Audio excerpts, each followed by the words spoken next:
Pavillon noir et tête mort, voilà les pirates. Voilà les pirates. Pavillon noir et tête mort, voilà les pirates qui arrivent dans le port. Bienvenue à toi, camarade de crapulerie. Faites place, les gars.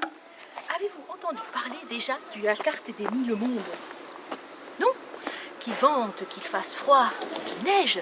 On raconte qu'il faut se méfier des bouts de papier et surtout des livres. C'est l'histoire de Meryl, une jeune fille sortie pour se vider la tête, qui un jour sur un parking trouve un bout de papier. Elle le ramasse et soudain surgit le vaisseau pirate à voile, le Hardy Kraken. Et la voilà embarquée par mégarde sur le torrent pirate qui traverse les mondes à sa guise. C'est aussi l'histoire de Finn, un jeune voleur que tout le monde oublie dès qu'il tourne les talons, qui un jour reçoit une carte lui demandant de voler un trésor. Et là, de catastrophe en catastrophe, il se retrouve lui aussi passager clandestin sur le Hardy Kraken.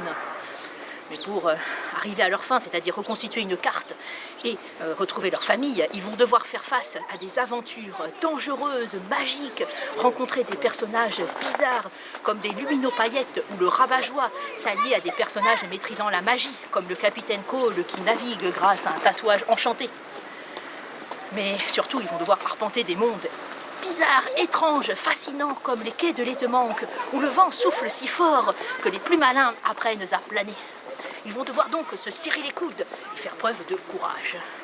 Bon, tout ça est donc raconté par Carrie Ryan et John Parke Davis, deux auteurs qui, dans un rythme diablé, arrivent à nous donner de l'humour et de la magie, et de l'émotion. Cloque de cloaque, réveillez-vous et osez ouvrir ce livre épais, car vous ne serez pas déçus. Et surtout, un petit conseil pour finir, il y a des choses qui font peur au début. Et ce sont souvent celles-là qui se révèlent, au fond du compte, les plus enrichissantes.